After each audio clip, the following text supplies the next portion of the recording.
What's up everyone, I'm on a mission to get every single Hearts of Iron 4 achievement, including the mod exclusive achievements for every major mod. There's a total of 724 achievements to get and we're already at 12 out of 724. If I can't get all of these achievements before the channel hits 50,000 subscribers, I'll have to make a Hearts of Iron 4 hour-long documentary as my punishment. So please make sure to drop a like and subscribe. For today's challenge, we're hopping back into Hearts of Iron 4 and trying the Red Dusk mod for the very first time. I'm going in blind, I really don't know what to expect, and I'm just really hoping it's a lot of fun and nothing too crazy. The nation we're going to be choosing today for the achievement run will be a nation of tea, pomp, street foxes, seagulls of destruction, Steve from Scunthorpe, and of course, His Royal Highness, the King. It's the UK. Today we're setting out to add 3 achievements to our treasure chest. Those 3 are: Shetland's Penguin, have level 8 infrastructure at the Shetland Islands, Falkland Islands, and Diego Garcia. 2,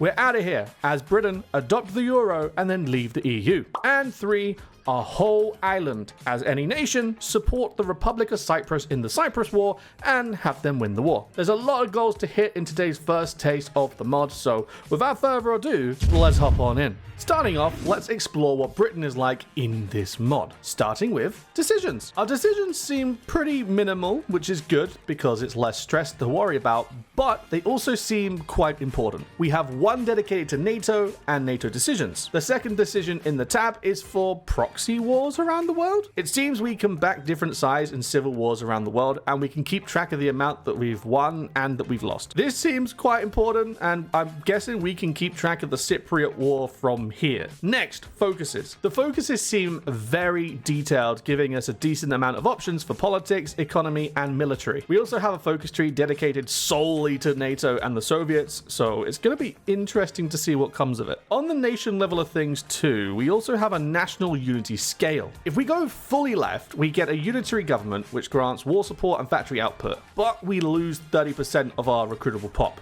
And honestly, that's madness. I don't want that. On the other hand, if we turn fully right and become a devolved government, we'll unlock British Federation. This grants us minus 15% consumer goods, stability 5%, and plus 15% recruitable pop. Not gonna lie, I'm gonna do my best to get the British Federation because that pop and those consumer goods seem lovely. Lastly, tech. It seems fairly simple. It seems like the custom tech for Britain is fairly minimal, but it's still cool to see. I always appreciate a mod that gives a little love to old Britannia. Right, let's crack out and see what we can do with Tony's Britain. Fast forward to August 2001 and it's time to act on our current situation. We've completed all our focuses for now, and now we just have to wait for the next election for everything to open up. As you can see from the focuses too, we're already half a step into one of our achievements as we have unfortunately adopted the euro. Sorry to my euro brethren, but although the UK doesn't have much to be proud of these days, at least we still have the pound for now. Next, decisions. Through our focuses, we have unlocked some development decisions. Some are London only and others are for nationwide. Although I would like to say yes to them all, I need to be careful. The decisions that boost London push us closer to the left on the scale of influence, which is bad because we want to head to the right towards federalization. But all the decisions for nationwide development push to the right. So with that, I'm going to approve of them all and get them done. Next, the Civil Wars tab. Right now, it is very important that I activate one of these, and the important one is the option for South Africa. If we take a look down south, they're currently in a civil war and seem to be losing too. It's not good and it's not ideal. If anything, we need the pro-UK side to win, so hopefully we can make the decision through this. Yes, we can. And we're going to support the South African government. Lastly, political power. As you can see, we have tons saved up. Honestly, I wasn't sure what to do with it, but I think I'll put it towards an industry and military advisors. Starting with the industry company, as far as face value, I wouldn't trust any of them. National Rail, the trains never turn up, forget on time, they're not there in the first place. Shell will just take your money and dump it all in the Gulf of Mexico. Bank of England will rob you blind and add interest you can't pay back. No idea about CNH, and as for Rio Tinto, they sound like a fruit juice. But looking at the bonuses that they offer, I think I'll take CNH Industrial for the lovely plus 10% research bonus. Also, side note, I can get Lizzie as a military advisor. This is brilliant. God save the Queen. Right, time for the elections. So the elections suddenly popped and we have ourselves a new leader. We have the Conservatives led by William Hague. Now, it was kind of my choice, but also not. Blair stepped down. I had Gordon Brown for a day. Then some bloke named Ken became Prime Minister. I saw he was from the Radical Party. And then I was asked, do you want to have the Conservatives? Now, I'll be honest. I would have taken Jim from the pub over Radical Ken, so of course I'm going to say yes. Anywho, we have a decision to make. America just had an eventful day in New York and we're being asked to vote on enacting Article 5. Historically, I think we said yes and hopped in with the Americans after Iraq, but I'm broke and I need political power, so I'm a little bit preoccupied for now. I'm going to abstain, I'm going to leave it to the Italians to fill our spot. And here is the second step into another achievement. The Cyprus War has begun and it's time to pick a side. Of course, we're going to side with the Republic of Cyprus as that's what the achievement we're going to be going for. I'm not really sure how this goes, but I'll click their option and if I can, I'll send volunteers or station my troops in their territory to help if possible. It's going to be a wait and see option for sure, but we'll see how this goes. So, to answer my previous query, yes, I can send volunteers, but bad news, it's only one division. So, I've sent an armored division over. Secondly, Bin Laden's dead way faster than the current timeline. I guess that's what happened when Al Gore and the Italians team up. Lastly, Cyprus is ours. We won the war. Now it's time to see if the achievement pops. And it doesn't? That's odd. What did I miss? What did I miss? Maybe I need to take control of the whole island. It's kind of hard with only one tank corps though, so the world is on fire, man. Oh, I can't keep up. The Balkans just decided it's party time, and the Croats are going after the Yugos. Surprisingly enough, though, they're actually doing amazingly. Another event is this. India imploded on itself and went to war with Pakistan at the same time. The commies are spreading their seeds and aren't doing it quietly. We need to prepare ourselves.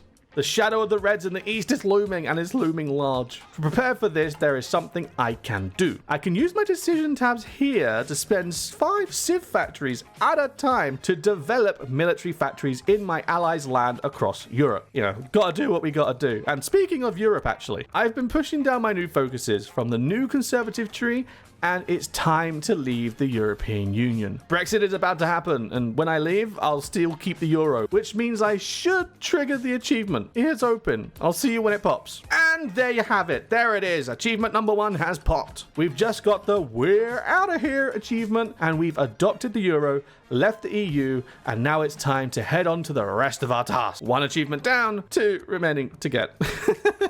The vibes are impeccable. Hey dude, wake up! World War II the remake just started. The Union has decided to go on a rampage and they've declared war on all of Eastern Europe. Unlike our reality, they didn't join the EU or NATO, so these boys are cold and alone. The tension has allowed us to up our conscription law and our mobilization, but it's a matter of time to see if we're hopping in hot or we're watching from afar. I knew it was gonna get hot, but I didn't know we were camping on the sun. My God. Not only did the Union pop at every Eastern European nation that they went to war with, but it's all kicked off in Asia too. North Korea and China have joined forces against South Korea. They're left to fend for themselves with only 2 allies, Japan and Taiwan. I'm surprised the Americans are only helping with volunteers too, since, you know, China's directly involved. I guess we'll have to wait and see what happens with this one. Oh God. It's economical suffering time. Let's go. So because of the war in Asia, we've had another economical crash and have unlocked a new economy tree. Let's see what it can do for us. It seems to be all about fixing the economy and removing all the debuffs. Then we can also get more political power and remove points for communism within the country. Right, let's fix the economy and get ourselves ready. Alexa, play Fortunate Son. We're going in, boys. So I look away for 5 minutes and I accidentally got an unplanned achievement.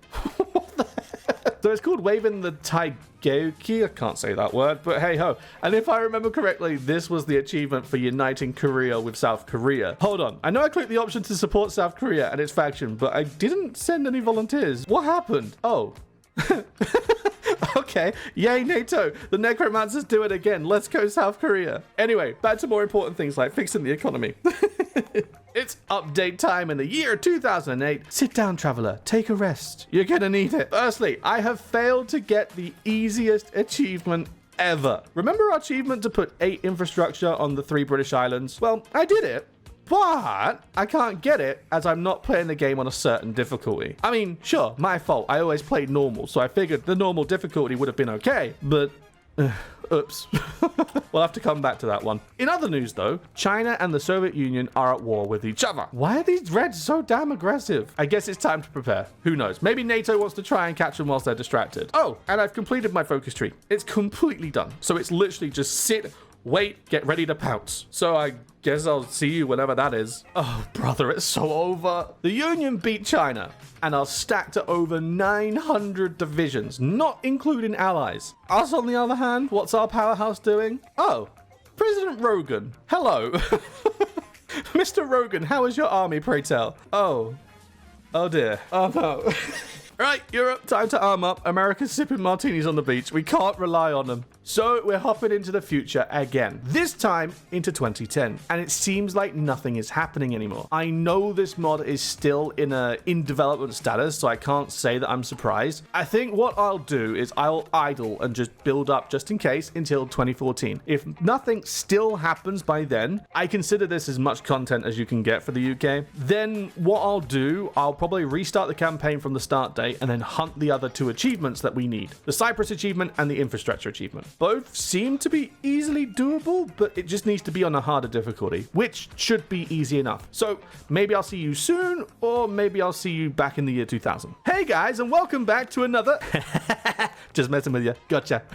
So we got to 2014 and literally nothing happened at all. Like, nothing. So we're going to quickly boot back up into the year 2000 as the UK. I'll repeat everything I did before, and then hopefully we can get the two achievements to pop at either time. Well, this has definitely left me feeling a little bit confused, and I think that maybe there is something wrong in general with the achievement popping. It said that Cyprus has to win the Cyprus War. It never said anything about eating the whole island. It just said send support and have them win, which we did, as we have volunteers ready to roll. It also said to play at Red Dusk difficulty or higher. I'm playing on regular difficulty. Red Dusk difficulty is the easiest difficulty for the mod. I've got no idea what's going on. Right.